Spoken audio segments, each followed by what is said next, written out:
சேகர் பாபு, வேலு, நேரு, இந்த 3 பேரும் தான் வேல்முருகனை உதாசீனப்படுத்தி உங்களுக்கு என்ன வாக்கு வங்கி இருக்கு, உங்களுக்கு எதுக்கு நாடாளுமன்ற சீட்டு, உதயசூரியன் வெற்றி பெற்று விட்டு எங்களுக்கு நீண்ட குடைச்சலை கொடுத்து கொண்டு இருக்கிறீங்க.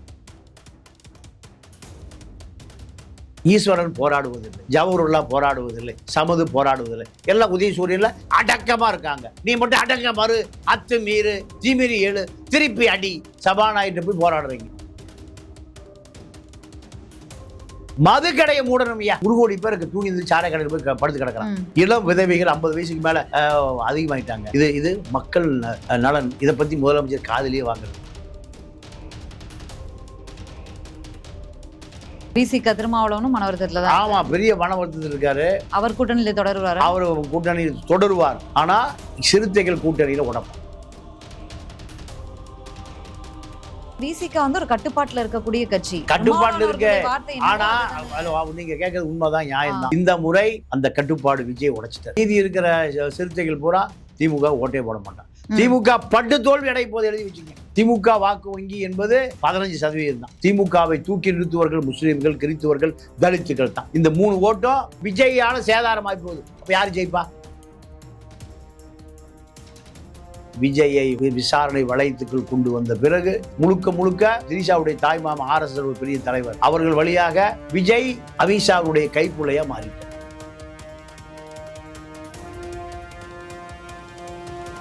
அரசியல் அன்கட் நேயர்களுக்கு வணக்கம். நிகழ்ச்சியில் சிறப்பு விருந்தினராக மூத்த பத்திரிகையாளர், அரசியல் விமர்சகர் திரு தமிழா பாண்டியன் இணைந்திருக்கிறார். பேசலாம். வணக்கம் சார். வணக்கம்.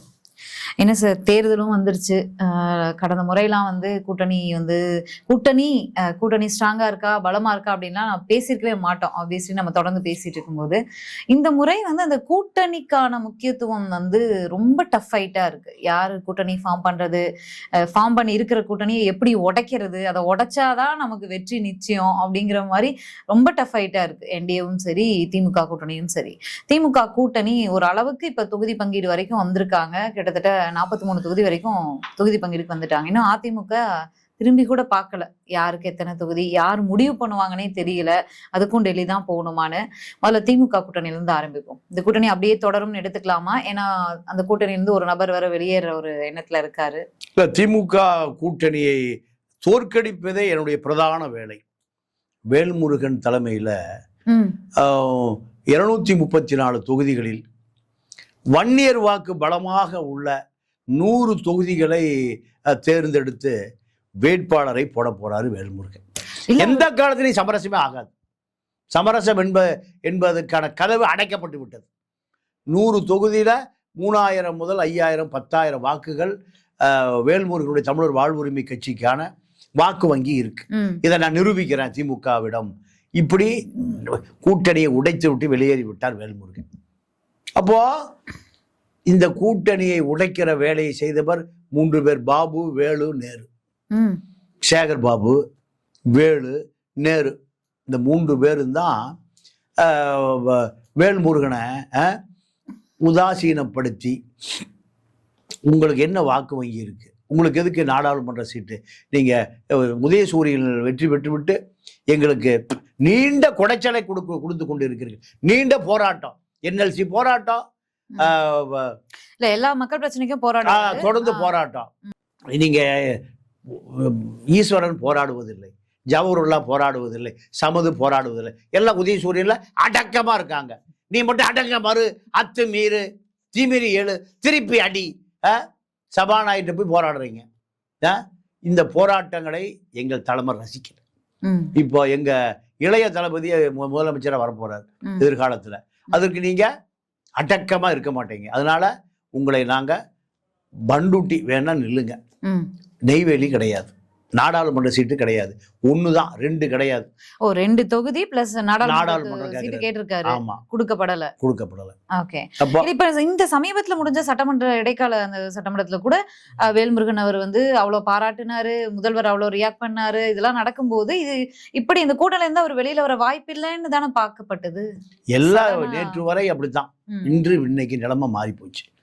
இப்போ திமுக கூட்டணில இருந்து ஒரு கட்சி உறுதியா கண்டிப்பா வெளியே வர 100 வேட்பாளர்கள் 100 தொகுதியில தனக்கு வாய்ப்பு இருக்கக்கூடிய 100 தொகுதிகள் தமிழ்நாடு முழுக்க 100 தொகுதிகளில் வேட்பாளர் நிறுத்துறதா முடிவு பண்ணிட்டார். இது இப்ப வெளியில வருவது தமிழக வாழ்வுரிமை கட்சி திமுக கூட்டணி இருந்து வெளியில வருது. அவங்களுக்கு வந்து கேட்ட தொகுதிகள் கொடுக்கப்படல, கோரிக்கைகள் நிறைவேற்றப்படல அப்படின்னு அவர் கூட 10 அம்ச கோரிக்கை ஈழத்தமிழர்களுக்கான ஜெனோசைடு, அந்த இனப்படுகொலையை கண்டித்து தீர்மானம் போடணும்னு நான் முதலமைச்சர்கிட்ட நீண்ட காலமா கோரிக்கை வைக்கிறேன். கண்டுகொள்ளப்படவே இல்லை. எனக்கா நாங்க தீர்மானம் போட சொல்றேன். மதுக்கடையை மூடணும் ஐயா. மதுக்கடையை 1 கோடி பேருக்கு தூங்கி சாரை கடையில் போய் படுத்து கிடக்குறான். இளம் விதவைகள் 50 வயசுக்கு மேல அதிகமாயிட்டாங்க. இது மக்கள் நலன். இதை பத்தி முதலமைச்சர் காதலியே வாங்குறது இல்லை. சிறப்பு முகாம் அகதி 40 வருஷமா நாய்க்குட்டடியில படுத்து கிடக்குறான். சிறப்பு முகாம் ஒரு ஜெயில் நடத்துறீங்க. தண்டனை முடிஞ்சு வெளியே போனா விட மாட்டாம அடைச்சி வச்சிருக்கீங்க. இப்படி பல கோரிக்கைகள் நான் கேட்கிறேன். என்எல்சி நிலம் கொடுத்தவனுக்கு வேலை இல்லை, பணம் கொடுக்கல, மத்திய அரசாங்கம் கொடுக்கல, மாநில அரசாங்கம் அவர்களை கூலியா வச்சிருக்கான். இப்படி பல கோரிக்கைகள் செவி சாய்க்கல. நான் இந்த கூட்டணி நீடிச்சு நான் ஒரு எம்எல்ஏ போய் ஜெயிச்சு கத்துன்னு கத்தி எவனும் கேட்கல. அதனால நான் வெளியேறேன். கட்சியை வளர்ப்போன்னு முடிவு பண்ணிருக்காரா? அதான் உண்மை. இல்ல அவர் வெளியில வந்து 100 தொகுதிகள்ல நோக்கம் என்ன? என்னோட பலத்தை நான் காமிக்க போறேன். சேகர் பாபுக்கும் நேருவுக்கும் வேலுக்கும் என்னுடைய சக்தியை நான் காமிக்க போறேன். என்னோட வாக்கு வங்கி என்ன இதெல்லாம் காமிக்க போறேன். பாப்போம். திமுக என்னால 100 தொகுதியில தோல்வி அடைய போகுது. திமுக கூட்டணியில காங்கிரஸ் ஆகட்டும், விசிக ஆகட்டும், கம்யூனிஸ்ட் ஆகட்டும், எல்லாத்துக்குள்ளயுமே பிரச்சனை இருக்கு. இது வந்து இன்னைக்கு தொகுதி பங்கீடுல மட்டும் இல்ல, ஆட்சிக்கு வந்ததுல இருந்தே வந்து மதிக்கிறது இல்ல, கொடியேற்ற விடுவதில்ல, திமுக மட்டும் தான் எல்லாம் பண்ணுது, அரெஸ்ட் பண்ணி உள்ள போடுறாங்க, கேட்பது இல்ல, மரியாதை தருவது இல்ல, எந்த உரிமைகளும் இல்ல நம்ம ஆளுங்கட்சியில கூட்டணியில இருந்துன்னு புலம்பிட்டே தான் இருக்காங்க. செல்வ பிறந்தைக்கெல்லாம் வந்து அவ்வளவு விஷயங்கள் நடந்துச்சு அமைச்சர் நேருக்கும் அவருக்கும். ஆனா அந்த கூட்டணியில தான் தொடர்றாங்க. அப்படிங்கும்போது இது மட்டும் தான் நம்ம எடுத்துக்கணுமா? இவரு வெளியில அதே போல தேமுதிக என்ன சீட் கொடுக்கணும் எங்கிட்ட சொல்லுங்க. சிபிஎம் சண்முகம் எங்களுக்கு என்ன சீட் கொடுக்குன்னு சொல்லுங்க. இதை பார்த்த பிறகுதான் நான் உங்களுக்கு கூட்டணி வைப்பதா இல்லையா நான் முடிவு பண்ண போறேன்னு சண்முகம் சொல்லிட்டாரு, சிறுத்தையும் சொல்லிடுச்சு. அதாவது 0.5% இருக்கிற பேமெண்ட் இல்லாத கட்சிக்கு நீங்க 36 சட்டமன்ற உறுப்பினர்கள் தேர்ந்தெடுக்கிற ஒரு ராஜ்யசபா 6 சீட் கொடுத்துட்டு எங்களுக்கு 6 சீட் கொடுத்தீங்கன்னா 0.5% இருக்கிற வாக்குக்கு 6%, 3.5% வாக்கு தலித் பகுதியில் கொத்தா அப்படியே போட்டுருவான் திமுகவுக்கு. அந்த வாக்கு வங்கிக்கும் 6 சீட்டு தான். இந்த கூட்டணியே வேண்டாம். அந்த மனநிலையில் இருக்காரு அண்ணன். தாய் சிறுத்தை சொன்னாலும் குட்டி சிறுத்தையெல்லாம் ஓட்டே போடாது. சிறுத்தைகள்லாம் விசிக திருமாவளவனும் மனவருத்தத்துல தான். ஆமா, பெரிய மனவருத்தத்தில் இருக்காரு. அவர் கூட்டணியில தொடருவார். அவர் கூட்டணியில் தொடருவார். ஆனா சிறுத்தைகள் கூட்டணியில உடைப்பான், ஓட்டே போட மாட்டான். நான் தெளிவா சொல்றேமா, தாய் சிறுத்தை இணைந்தாலும் குட்டி சிறுத்தைகள் இளஞ்சிறுத்தைகள் திமுக ஓட்ட. அங்க விசிக வந்து ஒரு கட்டுப்பாட்டுல இருக்கக்கூடிய கட்சி, கட்டுப்பாட்டுல இருக்கு. ஆனா நீங்க கேட்கறது உண்மைதான், நியாயம்தான். ஆனாலும் இந்த முறை அந்த கட்டுப்பாடு விஜய் உடைச்சிட்டார். சேரிகளை பூரா விசில் வரைஞ்சி வச்சிருக்கான். அது போல எங்க போகுது? விஜய்க்கு போயிடும். அடுத்து மீதி இருக்கிற சிறுத்தைகள் பூரா திமுக ஓட்டே போட மாட்டான். திமுக பட்டு தோல்வி அடைய போது எழுதி வச்சுங்க. என்ன சார் உண்மையை சொல்றேன் நான். உண்மை சரி, திமுக படுதோல்வி அடையுது, கூட்டணியில பிளவு ஏற்பட்டுருச்சு, தமிழக வாழ்வுரிமை கட்சி வெளியில வருது, விசிக மனவருத்தத்துல இருக்கு. இதெல்லாம் பார்த்தா கூட ஆப்போசிட்ல பலமா இருக்காங்களா அப்படின்னா அங்க பலமா யாருமே இல்லையே.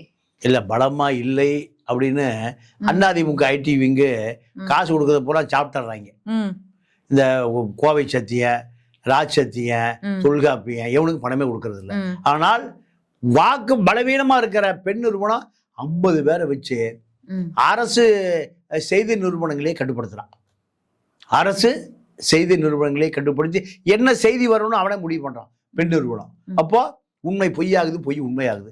இந்த பக்கம் ஆதவரிச்சுனா அவரு ஒரு 50 பேரை நிறுவனங்களை வச்சிருக்காரு. 50 மாவட்டங்கள்ல ஒரு குழு இயங்கிட்டே இருக்கான். அப்ப இதுதான் செய்தியாகுதே தவிர இந்த பக்கம் ராஜ் சத்தியன், தொல்காப்பியம் 2 பேரும் எவனுக்கு பணமே கொடுக்கறது இல்லை. அப்போ பலவீனமா இருப்பதை போல ஒரு பிம்பம் கட்டமைக்கப்படுகிறதே தவிர அதிமுக வாக்கு வங்கி எந்த சேதாரமும் இல்லாமல் அப்படியே இருக்குமா? திமுக வாக்கு வங்கி என்பது 15% தான். திமுகவை தூக்கி நிறுத்துவர்கள் முஸ்லீம்கள், கிறிஸ்துவர்கள், தலித்துக்கள் தான். இந்த 3 ஓட்டும் விஜயால சேதாரமாகி போகுது. அப்ப யாரு ஜெயிப்பா? நான் சாதாரண யதார்த்தத்தை சொல்றேன். புள்ளி விவரங்கள், டேட்டாக்கள், குத்து புள்ளி இதெல்லாம் நான் சொல்லலை. யதார்த்தம் அப்பாவி கிராமத்துக்காரன் சொல்லுவாங்கல்ல, அதே போல சொல்றேன். No datas. இல்ல பாரம்பரியமா திமுக ஓட்டு போடுறவங்க திமுகவுக்கு தான் போடுவாங்க அப்படிங்கிற ஒரு இதுவும் இருக்கு. இளம் வாக்காளர்கள் அவன் விஜய் போயிடுவான். தலித்து வாக்கு வங்கி கடுமையான மன உடைபட வாய்ப்பு இருக்கு. அது அவன் அப்படியே எங்க போயிடுவான்? விஜய்க்கு போயிடுவான். திமுக ஓட்டு எங்க சேதாரமாகுதுன்னு புரியுதா? கிறித்துவ வாக்கு வங்கி அது பூரா இப்ப ஜான் ஆரோக்கியசாமி, ஆர்சி கிறிஸ்டியன், பெந்தகோஸ், இப்படி மீனவருக்கு கிறித்துவர்கள் எல்லா பக்கமும் சேதாரத்தை உண்டாக்கிட்டார். இல்ல இப்ப என்டிஏ கூட்டணிக்குள்ள விஜய் போனா இதெல்லாம் அப்படியே அவருக்கு போய் சேருமா? இந்த விஜய் இப்ப என்டிஏ கூட்டணி இருக்காரு. ஆமா, அவர் செட்டில் ஆயாச்சு. எங்க எப்போ அவரு டெல்லிக்கு விமானம் ஏறினாரோ அப்பவே திரிஷா டெல்லி வழியாக பம்பாய் போனாரோ, சிபிஐ விசாரணைக்கு தானே சார் போனாரு. சிபிஐ அப்ப நமக்கு தெரிஞ்சது சிபிஐ விசாரணைக்கு தான் போனாரு. சிபிஐ என்ன விசாரிப்பா நமக்கு தெரியும். கருணாநிதி 2Gயில் இருக்கிற பொழுது கீழே அறிவாலயம், மேல கலைஞர் டிவி, மேல சிபிஐ, கீழே காங்கிரஸ் மேல்மட்ட தலைவர்கள் என்ன விசாரிச்சா நம்மளும் எப்போ அது இப்ப இருக்கிற இளைஞர்களுக்கு 2K கிட்ஸுக்கு தெரியாது, நமக்கு தெரியும். கூட்டணி பேச்சுவார்த்தை நடந்து கொண்டு இருக்கிற பொழுது மேல தயாளமார் விசாரிக்கப்பட்டு கொண்டிருந்தார். உனக்கு எப்படிமா 600 கோடி வந்தது? எனக்கு நானே இங்க உழுகிற சால்வை எடுத்து கொண்டு போய் நள்ளிட்டு வித்து காசு வாங்கிட்டு வந்திருக்கேன்ப்பா. நான் எங்க 600 கோடியை பார்த்து கையெழுத்து போட சொன்னானுக்கு போட்டேன். 600 கோடி நான் எந்த காலத்துலப்பா பார்த்தேன்? இப்போ அந்த வயதான மூதாட்டியை சிபிஐ கைது செய்து சிறையில் அடைக்க போற நிலத்துல கருணாநிதி நீட் இடத்துல கைது போடுறப்பா, என் பொண்டாட்டி ஜெயில போட்டுறாதீங்க. இப்படிதான் சிபிஐ விசாரணை. நமக்கு தெரியாத சிபிஐ. வடிவேல் சொல்றது பிபிபிஐ தான், சிபிபிஐ. இந்த விசாரணை விஜயை விசாரணை வளையத்துக்குள் கொண்டு வந்த பிறகு முழுக்க முழுக்க இதுல திரிஷாவுடைய தாய் மாமா RSS ஒரு பெரிய தலைவர், அவர்கள் வழியாக விஜய் அமித்ஷாவுடைய கைப்புள்ளையா மாறிட்டார். இப்ப 2 விஷயம் பேசு பொருளா இருக்கு சார். ஒண்ணு என்னன்னா, சிபிஐ விசாரணைக்கு போறாரு, அங்கிருந்து வெளியில வரும்போது ஹாப்பியா வராரு. அங்க ரொம்ப பேம்பர் பண்ணி தான் பாத்துக்கிட்டாங்க விஜய் எந்த டார்ச்சரும் கிடையாது, 7 hours சும்மா தான் உட்கார்ந்துருந்தாரு அப்படின்னு பல்வேறு விஷயங்கள் சொல்லப்படுது. என்டிஏ கூட்டணிக்கு வருவதற்கான அழுத்தம் கொடுக்கப்படுகிறது அப்படின்னு சொல்லப்படுது. ஆதவ் அர்ஜுனா இஷ்டத்துக்கே அவர் பேசிட்டு இருக்காரு. இவ்வளவு சீட்டு தரேன்னு சொன்னாங்க, துணை முதல்வர் தரேன்னு சொன்னாங்க, எங்க தலைவர் வேணான்னு சொல்லிட்டாரு அப்படின்னு அவர் ஒரு பக்கம் பேசுறாரு. ஒரு விஷயத்த பாருங்க, விஜய் போகும்போது விஷ்ணு ரெட்டின்னு ஒருத்தர் போறாரா, அந்த பக்கம் அபினேஷ் ரெட்டி டெல்லியில ஜாயின் பண்ணிட்டார். யார் 2 பேரும்? 2 பேரும் 2 ரெட்டிகள், பல லட்சம் கோடி வைத்திருக்கிற ரொட்டிகள். அமித்ஷாவை மீறி இங்க 500 ரூபாய் கடன் வாங்க முடியுமா? எப்படி பல லட்சம் கோடிகளை விஷ்ணு ரெட்டியும் அபினேஷ் ரெட்டியும் விஜய கைத்தாங்களா கூட்டிட்டு போறாங்க. பாத்தீங்களா, முடிஞ்சு போச்சு கதை. இந்த ஒரு விஷயம், அதுக்கு உங்களோட பதில் வேணும். இன்னொரு விஷயம் என்னன்னா, தேர்தல் நடைமுறை வந்தாச்சு, அமலுக்கு வந்தாச்சு. இனி பயப்பட வேண்டாம். அதிமுகவும் பாஜகவும் ஏற்கனவே இந்த தொகுதி பங்கீடுங்கிற இடத்துல டெட் போட்டு அப்படியே நிக்கிது, எந்த மூமெண்ட்டுமே கிடையாது. ஸோ அப்படிங்கும்போது அதிமுக என்டிஏ கூட்டணியிலிருந்து வெளியில வந்துடும். அதிமுகவும் விஜயும் சேர்ந்து இந்த தேர்தலை சந்திப்பாங்க, சசிகலா, ராமதாஸ் எல்லாரையும் சேர்த்துப்பாங்க. இப்படி ஒரு விஷயம் இருக்கு. உங்களுடைய கருத்து என்ன? அதெல்லாம் சாத்தியமே இல்லைம்மா. அது இப்போ விஜய், பாஜக, எடப்பாடி 3 பேரும் ஒரே கூட்டணிகளை கொண்டு வந்தாச்சு. 3 பேரும் அபிஷியலா எந்த அறிவிப்பும் வர இல்ல. நீங்க தேர்தல் பங்கீடே நடக்கலையே, அதுக்கான சமிக்கை புரியுதா? தேர்தல் பங்கீடே நடக்கல. விஜய் என்டிஏ கூட்டணிக்குள் விஜய் முடிஞ்சது. எடப்பாடி அதை விரும்பலன்னு சொல்றாங்களே. இல்லம்மா, முழுசா பேச விடுங்கம்மா. முழுசா சொல்றதுக்கு முன்னாடி நீங்க 1 2 3 10 சொல்றதுக்குள்ளேயே 3லயே மடக்கினீங்கன்னா எப்படி 10 இல்ல. நான் சொல்ற டவுட் எல்லாம் தீர்ந்துரும். 3 பேரும் கூட்டணி முடிவாகி போச்சுமா. முடிவாகி அமித்ஷா என்ன சொல்றாரு, ஆளுக்கு 117 பிரிச்சுக்குவோம். எடப்பாடி 117, விஜய் பிஜேபி 117 பிரிச்சுக்கலான்னு அமித்ஷா தரப்பு சொல்லுது. எடப்பாடி என்ன சொல்றாரு, 117 100 சீட்டு தான் ஜெயிக்கும் ஏடிஎம்கே, மைனாரிட்டி ஆட்சி தான் வரும், விஜய தொங்கணும், பாஜகவை தொங்கணும், எப்பொழுது வேண்டுமானாலும் கவுத்துவீங்க. நிதிஷ்குமார் என்ன ஆனார் இப்போ? நாடாளுமன்றத்துக்கு போறாரு. நாடாளுமன்றத்துக்கு இல்ல, ஆட்சியே கை விட்டு போய் பீகாரை விட்டு போய் இப்போ அவர் பார்க்க போனா கண்ணு தெரியல, அவருக்கு காது கேட்க, பிஜேபியே கிளப்பி விட்டான். அவரை நினைவே இல்லை, தடுமாறிட்டு போறாருன்ட்டான். இப்போ அவர் நிதிஷ்குமார் பொங்கிட்டு இருக்கார், என்னை கொண்டு இப்படி ஆக்கி விட்டீங்களாடா பாவிகளா, பிஜேபி பொங்கிட்டு இருக்கார். இதெல்லாம் எடப்பாடி பார்க்குறாரு. நம்மளும் நிதிஷ்குமார் மாதிரி கடைசியில் எம்பி ஆக்கி ஆந்திரா பக்கமே தள்ளி விட்டுருவானு போல இருக்கு. நம்ம எடப்பாடி பக்கம் வர முடியாது, அதனால இப்பவே உஷாரா இருக்கணும் இந்த பயல்கோட்டை அப்படின்னு என்ன பண்றாரு, எனக்கு 160 கம்மியா 160 எனக்கு கொடுத்துருங்க, மீதி 74 நீங்க எடுத்துங்க, நான் தான் முதலமைச்சர். இல்ல முடியாது, சரி இன்னொரு 10 குறைச்சிக்கிறேன், 150 கம்மி வேண்டாம், கூட்டணியே வேண்டாம். 150 இருந்தா 118 ஜெயிக்கலாம், 118 எப்படி 118 ஜெயிக்க முடியும்? அப்போ எடப்பாடி 160 இப்போ 150 வந்திருக்கதா, 10 இறங்கி இருக்கதா சொல்றாங்க. 150க்கு குறைவா நான் நிக்க மாட்டேன், கூட்டணியே வேண்டாம். இதுதான் இந்த தொகுதி பங்கீடு அப்படியே தடுமாறிட்டு இருக்கு. இப்போ எடப்பாடி பிஜேபிக்கு 25 சீட்டு கொடுப்பதற்காக உறுதி கொடுத்துட்டார். விஜயை பொறுத்த வரைக்கும் 50 சீட்டு,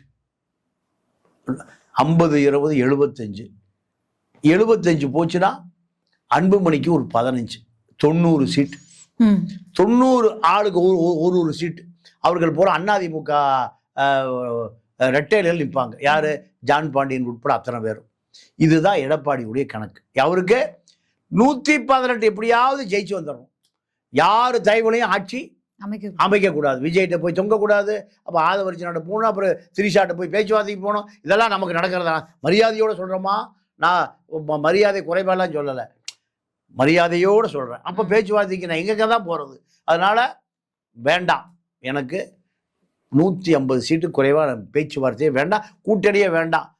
இப்போ கூட்டணி வேண்டாம்னா விஜய் தனியா நிற்பாரு, பாஜகவும் அதிமுகவும் கூட்டணியை தொடரும். இதுதான் எடப்பாடியுடைய கணக்கு. இப்ப தெளிவாகுதா? தெளிவாகுது. இதுக்கு அமித்ஷா ஒத்துப்பாரா, அமைதியா இருப்பாரான்றது? இங்க தமிழ்நாட்டுக்கு அமித்ஷா யாரு? எடப்பாடி தான். கூட்டணியை இணைப்பதற்கான முயற்சி பண்ணார் அமித்ஷா, சரி. ஆனால் என்னுடைய தனித்துவத்தை நான் எடப்பாடி அதிமுக வித்துவிட்டு போயிட்டாரியா அப்படிங்கிற பழிச்சொல்லை, பாவத்தை நான் சந்திக்க தயாரா இல்லை. என்ன வேணா ஜெயிலில் போடுங்க, திகாரில் போட்டாலும் சரி, இல்லை வேற எங்கேயாவது காஷ்மீர் நோண்டி போட்டாலும் சரி, நான் ஒத்துக்க மாட்டேன். இதுதான் உறுதியா இருக்காரு. இதுதான் இப்போ இருக்கிற நடைமுறை. விஜய் முதலமைச்சர் இறங்கி வந்துட்டார். ஆமா ஆமா துணை முதலமைச்சர். ஆமா ஆமா துணை முதலமைச்சர், எதிர்கட்சி தலைவர். அது ரெண்டும் ஒரே பதவி தானே. அதுக்கு ஒத்து, ஏன்னா அங்க அமித்ஷா அழுத்துறாரு. அமித்ஷா படம் ரிலீஸ் ஆகும் போது பதவிக்கு வர போறாரு, எல்லா வழக்கெல்லாம் ஒன்றும் இல்லை, திரிஷா இப்போ தலைவியா வர போறாங்க. இந்த விஜய்க்கு பாஜக கொடுத்த அழுத்தத்துல அவரு எல்லா கட்டுப்பாட்டுக்கும் வந்து விட்டார். இதுல ஆதவர்ஜனா சொல்றதெல்லாம் எந்தையும் நம்ம கவனத்தில் எடுத்துக்கொள்ள வேண்டியதில்லை. இப்ப ஆதவர்ஜனாவோட திரிஷா இப்ப பவர்ல இருக்காங்க. நான் சீரியஸா சொல்றேமா, பொறுத்திருந்து பார்க்கலாம். மீண்டும் பேசலாம். நன்றி, வணக்கம்.